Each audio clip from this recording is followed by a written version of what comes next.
exactly how I feel as well. All right, so then let's go to this next one. And last week I was a little bit hesitant, but no, I think that Beneil Dariush against Tony Ferguson, I think that's the play here on the money line. I see it like minus 130 at some places, which is just insanity considering where we were where this opened at. But yeah, so I see it like minus 140. Minus 140 on Beneil Dariush against a guy who's Tony Ferguson, and taking nothing away from what Tony Ferguson has done in the UFC and in his MMA career, but it comes down to he's a 37-year-old lightweight. I think he's past his best days. He's had a lot of, when you look at guys who've had finish victories over guys like Anthony Pettis and Donald Cerrone, in like the, right before they get title shots, you got to be like, you got to think twice, because like that fight against Cerrone was past his prime. And I think the fight against Pettis broke his hand. So is that right?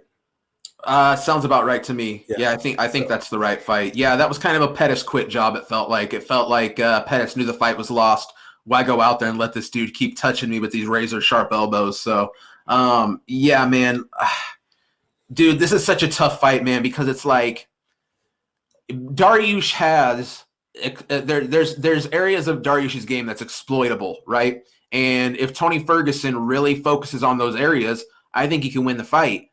But at the same time, I'm 100% with you that Tony Ferguson's best days are behind him. I was ready to. Listen. I swear to God, I might have been the old. I think we covered this last week because I think you were there too. You were on it. You weren't the only one. There you go. Yeah. At the time, it felt like I was the only man in the world who was picking Charles Oliveira to beat Tony Ferguson. And it was just domination. I expected a much better fight than that from Tony Ferguson. It really opened my eyes to the decline of Tony Ferguson, but it also opened my eyes to the rise of Charles Oliveira. I thought the Gaethje fight was going to be a tough fight. I thought it was going to be close. I didn't expect that to be all one-way traffic, Justin Gaethje, okay? I didn't expect that to be all one-way traffic, Charles Oliveira.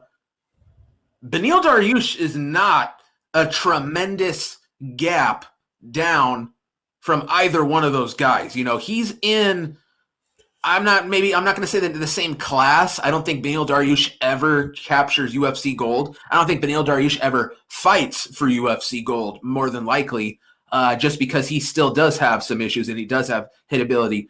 But I do feel like we're seeing the best version of Beneil Dariush versus a declined Tony Ferguson who's taken a tremendous amount of damage, is mentally ill. I mean, that's not even debatable. This guy's mentally ill when you think about what he's done outside the octagon. And I'm not dogging the guy at all. It's just a fact. If you show up to your wife's parents' house because she has to live there because you're so crazy, and you're digging up the fireplace trying to find the cameras, and you kidnap your own child and jump over a 6-foot-high privacy fence with your kid in tow in the rain, you're mentally ill. That's just all there is to it. Now, does it come and go in waves? It seems to, but is the dude also the weirdest guy I've ever seen and lives in a delusional world where he's still the best in the world and is going to beat Khabib?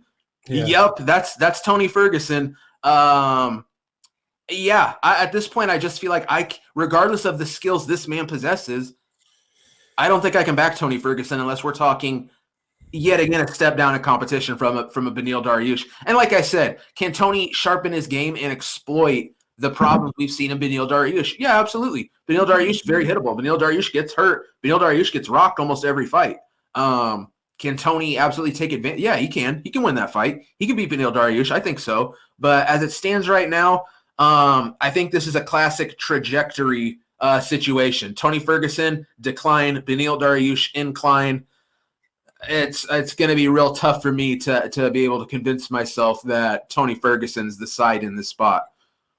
Yeah, and like You said it best, and like I feel like that whole like champ shit only, like that's like the mantra for insanity, because I see like people posting that stuff in like YouTube and in like Reddit and on Twitter and stuff like that.